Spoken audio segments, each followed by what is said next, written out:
Assalamualaikum dan selamat sejahtera. Jadi pada hari ini Azlina dan saya Uwais akan membincangkan tentang usaha dan sumbangan yang telah dilakukan oleh Amerika Syarikat dan Soviet Union kepada Persatuan Bangsa-Bangsa Bersatu iaitu PBB. Apa itu PBB? PBB dikenali sebagai Perikatan Bangsa-Bangsa Bersatu yang ditubuhkan oleh pihak berikat yang telah memenangi Perang Dunia Kedua. Tujuan pihak berikat menubuhkan sebuah pertubuhan antarabangsa iaitu Perikatan Bangsa-Bangsa Bersatu ialah demi memelihara keamanan dan keselamatan negara. Pertubuhan Bangsa-Bangsa Bersatu PBB ditubuhkan pada bulan Oktober 1945 dan ibu pejabat PBB terletak di Amerika Syarikat. Terima kasih Azlina atas pendahuluan yang diberikan. Jadi saya akan menceritakan tentang usaha yang dilakukan oleh Amerika Syarikat dan Soviet Union sebelum PBB ini ditubuhkan.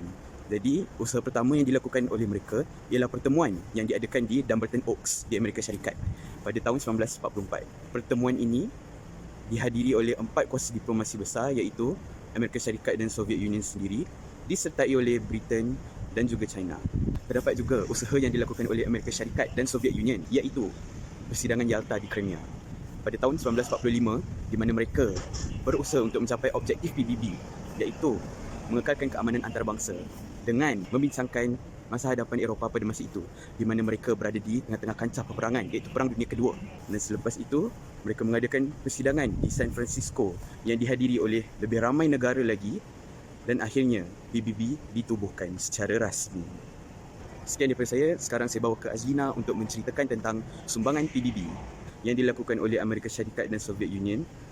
Pada awal tahun 1950, Amerika Syarikat dan Soviet Union telah memberikan sumbangan yang signifikan terhadap Pertubuhan Bangsa-Bangsa Bersatu PBB.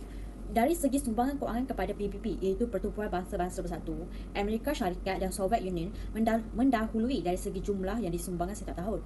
Amerika Syarikat menyumbangkan sebanyak 25% daripada jumlah perbelanjaan PBB, manakala Soviet Union menyumbang sebanyak 10.54%. Berdasarkan sumbangan tersebut, jelaslah Amerika Syarikat dan Soviet Union begitu komited kepada Pertubuhan Bangsa-Bangsa Bersatu yang dianggotai hampir semua negara di dunia ini. Dari segi ekonomi pula, Amerika Syarikat memainkan peranan yang penting dalam bidang ekonomi. Hal ini dikatakan demikian kerana pada tahun 1944, Amerika Syarikat menjadi tuan rumah Bretton Woods Conference. Melalui persidangan ini, dua institusi kewangan dibentuk iaitu International Monetary Fund IMF dan International Bank for Reconstruction and Development IBRD. IBRD yang dikenali juga sebagai Bank Dunia banyak membantu anggota negara dalam membangunkan prasarana di negara mereka. Amerika Syarikat juga membiayai sebanyak 40% program yang menjadi beban kepada PBB iaitu Pertubuhan Bangsa-Bangsa Bersatu seperti program yang dilaksanakan di bawah Special UN Fund for Economic Development SUNFED dan UN Conference on Trade and Development UNCTAD. Sumbangan Amerika Syarikat dan Soviet Union terhadap Pertubuhan Bangsa-Bangsa Bersatu iaitu PBB melibatkan sokongan politik, kewangan dan ketenteraan. Amerika Syarikat menyokong pembentukan PBB dan memberikan sumbangan kewangan untuk membantu pemulihan pasca Perang Dunia Kedua. Manakala Soviet Union pula menyumbang dengan menyertai PBB dan mengambil bahagian dalam beberapa usaha penyatuan dunia.